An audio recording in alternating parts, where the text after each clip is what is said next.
this comes from IGN forums, where it was made public, and I'm sure other websites and everyone has spoken about it since. We're going to be speaking about it over the next few days. This was sent to us by our amazing friend Gibbs on our Discord, or actually on Chublima's Discord. But he sent it to us, and it was too hilarious not to talk about. So basically, on the IGN forum, there's a video discussing it, but to make it short, apparently a young student wrote on a whiteboard, time, and this is in quotes, time to insert Smash logo here. And if you don't know, the Smash logo looks like the crosshairs of a gun, but like moved down to the bottom corner. Slightly. Yeah. So the teachers, the principal, whoever took this as, instead of time to smash, they took it as time to shoot up the school.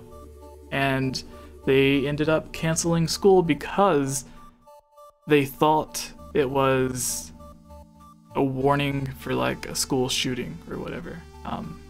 Which, yeah. Anyways, the school sent home a letter.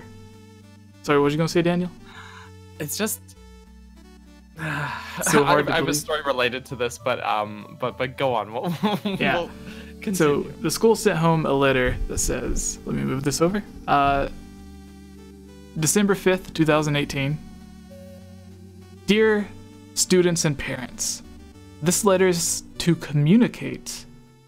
Oh, I thought there was a typo there. This letter is to communicate to you the details of a rumored threat of a shooter on Friday, December 7th. First, why does it say December 5th and then they do have a typo there. In the past. Yeah. What? So 2 days ago. the letter is dated December 5th, but then they say that it happened on December 7th. So I think they. Did the person write on the whiteboard time to smash, and then under that the date of the game's release? Yeah. That would make They sense. said December 7th, time 2, and then the Smash yeah, logo. all right. So that's why it was sent out before. This letter is to communicate to you the details of a rumored threat of a shooter on Friday, December 7th. First, I would communicate that the threat is nothing more than a rumor. Last Friday, there was a writing left on a classroom whiteboard that said December 7th, time to smash, which is the smash symbol, but I can't. Right. It's not a. Time to smash symbol. Yeah. It's not really a letter or a word, so I can't say it, but yeah, just the crosshairs thing. There were some students who did not know what the symbol stood for and interpreted it as a threat of a school shooter on that day. As we would expect and encouraged, this was reported to the office as a concern. The situation was investigated in conjunction with the blank sheriff department. So they have the name of the school and the county or city that it's in blanked out. Sheriff department. The symbol was found to be a symbol for a video game that is set to be released on Friday, December 7th. The statement on the board was merely a statement of anticipation for the release of the new video game. From this, rumors began to spread and morph into bigger and bigger issues. Several offshoots of the rumor were reported to local police departments as well as to our offices. Each of those reports were thoroughly investigated and traced back to the original statement about the video game release date. With all the information presented to us, it has been determined that there was never any actual threat, just misinterpretation of the message about the video game. We appreciate the reports of suspicion and would ask that any time any of our students or parents see anything out of the ordinary, please report it to the proper authorities as was done in this. Fungus Among Us is the one who took the screenshot and posted it, saying, "This is a real document sent out to everyone that attends my school." So apparently he is a middle school or high school student that went to the school that the time to smash was released. The IGN forum just continues explaining why they thought it looked like the crosshairs of a gun, because it technically, yeah, just like a boulder crosshair in the bottom. Anyways, yeah, we'll be talking about this and then going into our overall review and thoughts on Smash Brothers. And again, if any of you would like to play Smash with us on our live streams, head over to patreon.com/GameOverJesse, where you can guarantee that you'll be able to enter in and be a participant in our online tournament that we're going to have, where if you win, you can be crowned the Nintendo World Champion on our server, which has over 1,100 different fans of the YouTube channel. So, and then you can also just join and play with any of us who share our codes on the Discord. And my code is actually linked in the description below, but the last time I checked, I literally had like 50 different friend requests, and that was just from a couple of days, so you may be accepted if your name looks familiar. Anyways, Daniel, what are your thoughts on this? Facepalm. All right. Yeah, I mean, it's just so, I don't know. I guess I don't know the entirety of the situation. When you first said to me a school got shut down because of Smash Bros, my first thought was they were like, okay, everyone, it's an early dismissal today because we're all gonna go play Smash. And I was like, yes. We wish. But no. I guess I could kinda see how it could look like a really poorly drawn crosshair. I don't know. It strikes me as super outlandish because, like, maybe it's because I'm Canadian and these things just don't happen up here. We have no school shootings ever, you know, like nothing like that ever happens. And I don't want to like politicize this, our video game centric podcast, but it just, I guess part of me just feels like, whoa, this was a huge overreaction just because it seems so outlandish. But at the same time, it does bring to mind an incident when I was in high school where I was in a filmmaking class that I took as an elective, and one of my classmates, a good friend of mine, him and some buddies made a short film about a guy who was in prison, and they worked it in his backstory. It was said like the reason he was in prison was because he had shot up a school or whatever, but the whole like film like took place. Gibbs says you're kind of low. Don't worry about your microphone. I will raise your okay. Volume on my end. Sure.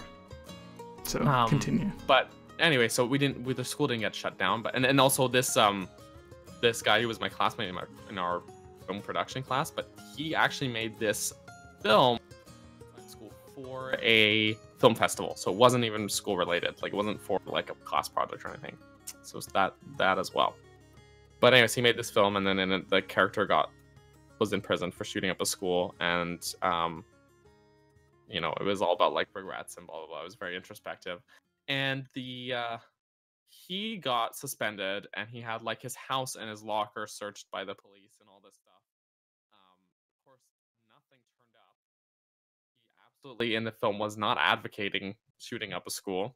Quite the opposite, in fact, because the character in it was like in prison. So it was a really weird situation, and that's just kind of what it reminds me of. I can't imagine like if the student who drew that, what if like his life was like basically made living hell, and all his privacy was invaded and stuff like this, and he had police searching his home and everything because he drew the Smash Brothers logo at his school. You know, I don't know. It just seems like a wild situation to me. That I don't know the full scope of it, but it sounds like it blew way out of proportion for what it was. So I don't know. At the same time, probably better that, you know, they be on their toes. We don't want schools getting shot, so no one wants that either. But I don't know. It just rattling around in my brain. It's just like a really weird situation. I've talked too much. Ilya, what do you think about this? Funny enough, I can actually, in a certain sense, relate to the people that I do think overreacted a little bit, but I also say that as someone who knows exactly what the Smash logo is. On the one hand, I would say the student is very minorly at fault, but in the sense that they just didn't realize that that could have other implications. Not everyone knows what Smash is. And, you know, just the idea of think before you do something, because people can interpret things differently. Now they know. but that's not something that I would be like, oh, it's their fault. They did something wrong.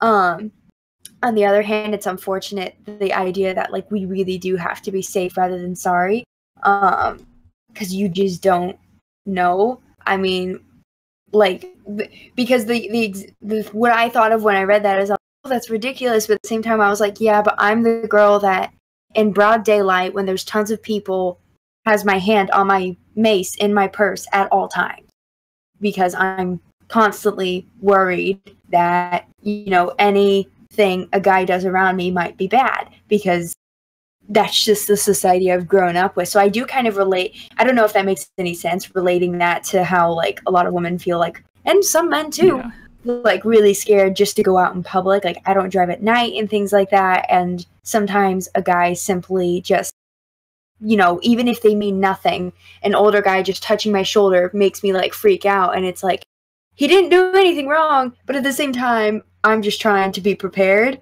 So I don't know. It kind of made me think of that, where it's like, no one's wrong in this situation. It just looks ridiculous because there is nothing wrong. And it's like, that's just awkward. Yeah. No, and I definitely didn't mean it in a way where I don't think anyone necessarily did the wrong thing. No, yeah, and that's the thing. If there was better communication, it could have been settled before it went out of control, you know, but I don't know, like for me, I guess there's a bit of a disconnect here because I hear all these news stories and stuff like that about shootings and stuff happening, but it's never been close to home for me. I don't know. So for me, there's a disconnect where I guess I have a hard time with my brain coming to grips with this actually happening. Yeah, I don't know. It's a weird thing. I keep saying that same sentence, but it is a weird thing. So yeah, no. I mean, yeah. I can understand that because it never hit home to me until the Jacksonville shooting, which I live like 30 minutes away from that area. So I was like, oh, scary. Yeah. But no one has a gun in Canada, so. Oh, my whole family has them. We all conceal carry. Oh, so. Well, I haven't because I'm too afraid. I'm afraid of them. I'm like, chat says next time the kid should remember to write under it only on Nintendo. Yes, that's the thing too. Is that like if this kid had maybe even written like it's time to smash with a logo or something, like I don't know. Or just something. I don't know. It would have been. It just seems like the weirdest giant misunderstanding. Yeah. Yeah. I don't know. Because especially if people who know what Smash is were like, "What? That's so weird. That's ridiculous." Nintendo will make a statement on this. I doubt it. I don't think it would be necessary. You don't think Nintendo would make a statement on a school being shut down because their game was misunderstood to be a warning for a school shooting?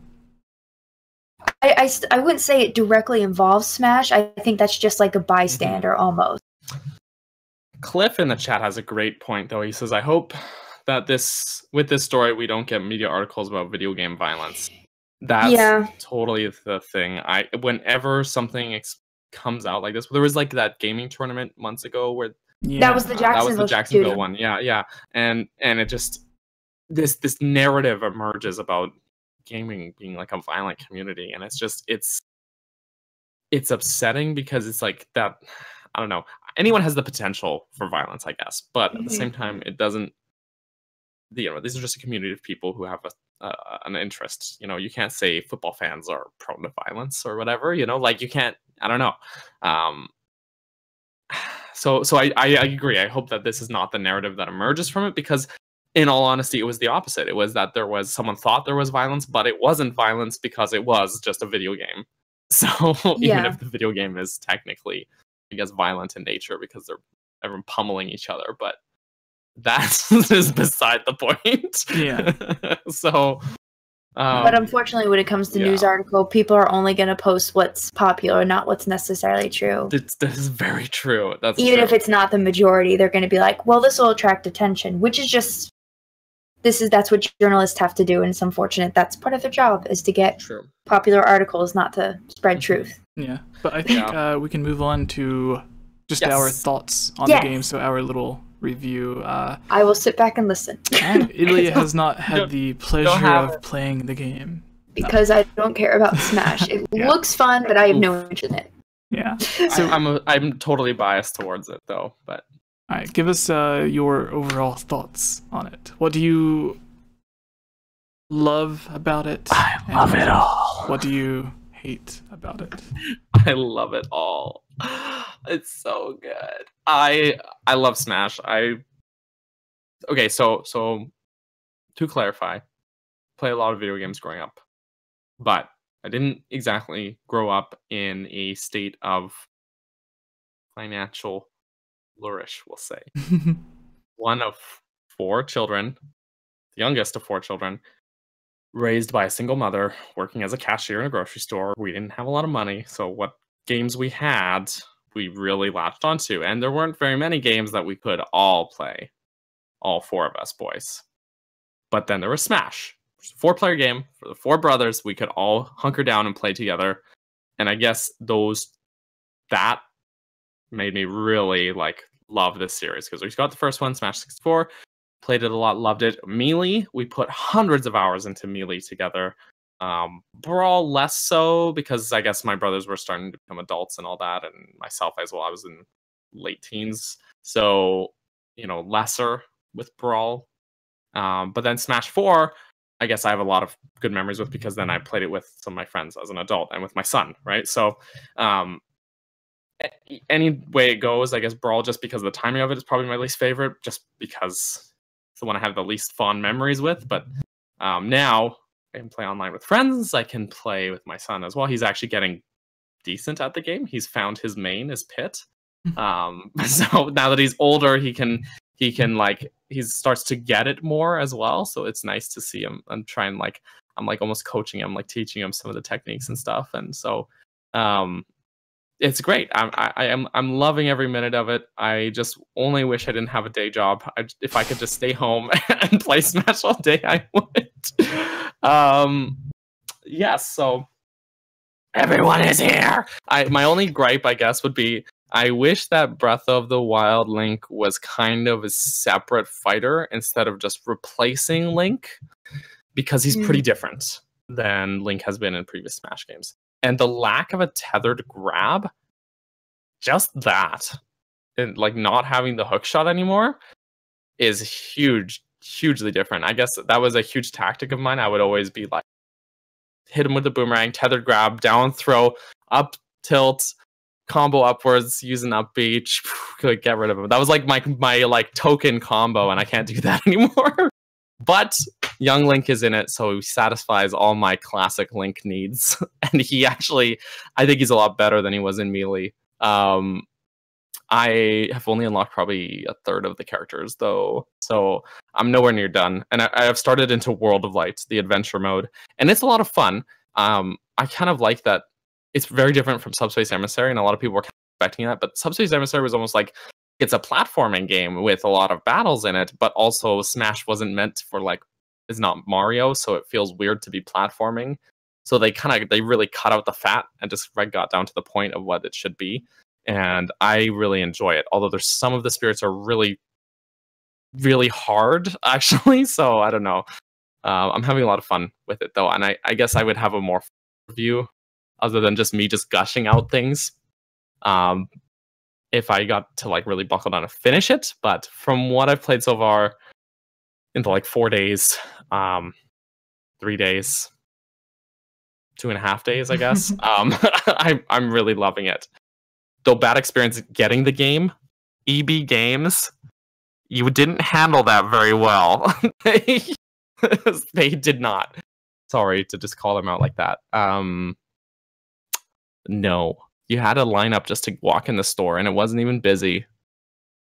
And they just forced you to wait outside for it took me an hour to go and pick up my pre-order because of the way they tried to handle. And what's the point of pre-ordering the game if I have to go and wait for an hour just to pick it up? It was very frustrating. Yeah.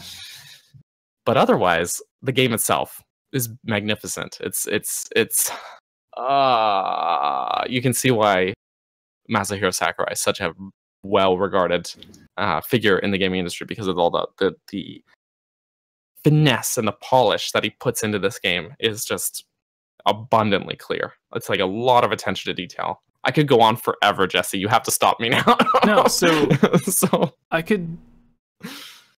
Oh, Matt Fry has a really good point in the chat. I wish World of Light was co-op. Yes, that is my gripe as well. I love it, but I do wish it was co-op as well. I'd love to play it with someone. That would be really cool. Because Subspace Emissary was. And in other games, you could do like adventure mode or classic mode with 2-player, but not World of Light. Yeah. Sorry. Now go ahead, Jesse. So there's not really anything that I could say about it other than it's really fun, and there's not too much that I could say that is bad. I would like... Okay, so this isn't... I don't think you should really fault games on something that they're not trying to be. So for instance, you wouldn't say that Super Mario 64 is a bad game because it doesn't do multiplayer well. Because it literally has no multiplayer. Right. That's not what it's trying to do. So, and in the same way, you wouldn't call The Legend of Zelda a bad game because it has bad platforming. Because it's not meant to be a platformer. True. So, very true. With that said, the only thing that I could say was bad about Super Smash Bros. Ultimate would be that I would have rather seen some of the elements of the Subspace Emissary return. To where, unlike Daniel and some of the others in the chat, I was actually a fan of that. So if they could have like done a mix of that with this new single-player story mode, then I would have really liked that. But this game wasn't trying to do that, so I can't really fault it for not doing that because it's not what it was trying to be. So yeah, that all I can say is that it was fun, and there was a feature in a past game that I kind of wish this one had, but it's still really fun without it. So yeah, and in the end, but I didn't mean to say that I don't like, or that I didn't enjoy Subspace Emissary. I just think that like it feels like they trimmed the fat a bit and they tightened it up, which feels good. Sorry to interrupt. I'm sorry. No, it's cool. Oh, okay. So I guess another thing is that 8-player online would be fun. I've only been able to play online with Cliff and some of his friends, and there were a few times where there was like 7 or 8 of us, and we would have to wait and then like kind of take turns. So it would have been awesome if either 8 people could just play together, or since they can't, if while 4 people were playing together, if 4 other people could start a game. That way they don't have to wait. Oh, yeah. Or if there is just like 6 people, then maybe have, since it can't be 8-player, if there's 6 people, have it to where 3 people are fighting against each other, and then on a second match going at the same time, the other 3 are fighting, and then each time it just randomly mixes everyone, I guess. I think Mario Kart does that. If there are more than 12 people waiting in a lobby, then it'll have a second race with the extra people on Mario Kart 8 Deluxe. So yeah, that's just my thing. That's true. Ilya, do you have any thoughts on this? I'm glad people really enjoy it, because because I mean, I'm sure there are games out there that have really good build-up, really awesome hype, and to the point of almost overhyping, and then everyone's like, and then starts listing off the issues. So I'm really glad. From what I've seen, I've watched some Twitch of it streaming, I've watched some YouTube streaming of it, and I'm like, it looks like everyone's having a grand time, and that it's not like, oh, I'm just hyped because it's Ultimate. It doesn't look fake. Like, I have to be hyped because it's been overhyped. Like, I felt it was overhyped, but not in the sense of like, doesn't live up to its reputation. It was just as someone who's like, I'm not gonna get the game, so I'm sick of hearing about it. That's my perspective, not like I think like it was actually overhyped. So I'm glad to see it really lives up to that, and that everyone's like, yes, get it now. I'm like, good. I mean, even though I'm not a huge Smash fan, I have seen the work. We've all seen the work ethic of Sakurai. So could you really expect anything less? There's a really good Did You Know Gaming video that came out about Sakurai. Yeah. Wasn't it like today or yesterday? It was like today, yeah. I watched it. It was like, good. It was awesome, very dude. Good. I think this is one of the Timing. things too, is that like part of why I like Smash is because I can't get into a lot of other fighting games. I think the last fighting game that was not Smash that I really genuinely enjoyed was Soul Calibur 2 on the GameCube. And every other time I get into a fighting game, I can't get into it. And I think there's a lack of accessibility that Smash has. Because with Smash, if you know the controls with one character, you can theoretically learn every other character. Their controls are the same. Their movesets are different, but the controls are the same. In a lot of other fighting games, you would need to like study a character to learn how to be good with them. You can't just practice with the controls you already know and get used to that character and their nuances. You have to like literally learn their combos because they have different button presses and different controls. And there's a lack of accessibility. And you try and learn, and like my brother really likes Mortal Kombat, for one of my brothers, and then another thing is like, because I don't learn, I just button mash my way to victory, and then he gets frustrated because I won from button mashing my way through it, but it just doesn't feel like I'm actually showing any skill then, and I just don't enjoy it. Even if I do win, I just don't enjoy that victory because I'm like, well, I don't really know what I'm doing. I just kind of did it. So I don't know. That's one of the things I really love about Smash, and I've heard this argument where someone said that Smash is a party game but not a fighting game, but because it's a party game with fighting game mechanics, there's a bad party game too, so it just sucks all around. And I'm like, what the hell are you talking about? What are you trying to say? That's the thing. Their argument is like, because Smash is like a party fighter, you basically the two main rule sets are like stock or time, right? So if you're doing a stock match, and then you have 4 people, right? 2 of them die, and then it's down to the last 2 people. Those other 2 people are no longer playing, so it's not really a party game anymore. And then, like, if you're doing a timed match, then it's a bit better, but then it's not a fighting game anymore because you don't eliminate anyone. And anyways, the argument now doesn't actually make any sense. He argues it very well, but it doesn't actually jive with me at all. So, you're fighting. It's a fighting game. Yeah, it makes me think similar to if someone tried saying that Mario Party isn't a party game because only one person can play while the others wait. Yeah. Because while you're moving on the board and you're rolling the dice and choosing what you're going or where you're going or what you're doing, the 3 other people can't play.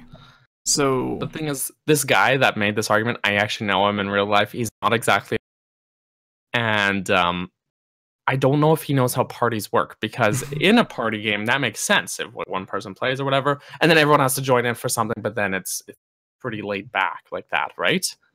And here's the thing: if you're at a party and then it's like, oh, it's not your turn, you have a moment to sit back, sip of your drink, eat some chips or something, chat with the person next to you. Okay, now we're doing a mini game. We all jump in, whatever.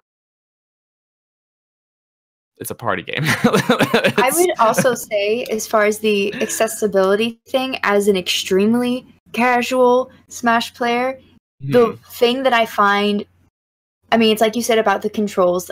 Granted, I always say granite instead of granted. Anyway, nice counters. Granite. Don't take your counters for granite. Exactly. Granted, even though I button mash for everything that is Smash, people have explained it to me, and it's my own fault. I don't take the time to learn.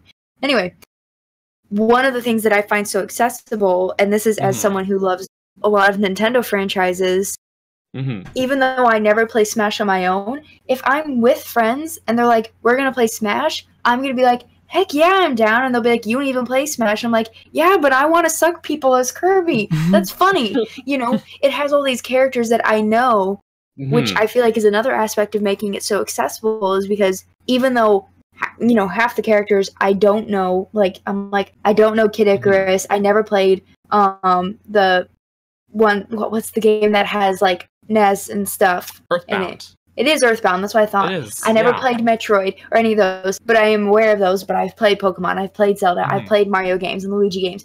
So I'm aware of all those characters. And again, I keep hitting it hard, but that's part of the accessibility for me, is I can just jump in at any time and have fun even though I don't know what I'm doing. Because I'm like, oh, I just love playing as all these random characters. It's so fun, even though I don't know what I'm doing. And there's an appeal behind that too, I think, because for me, like going into it, okay, when I first played Smash, there was a bunch of characters I knew, and I'm like, okay, I know this character. I know Link. I played Zelda, so I want to try Link out, right? And so there's something like that I connect with instantly, right?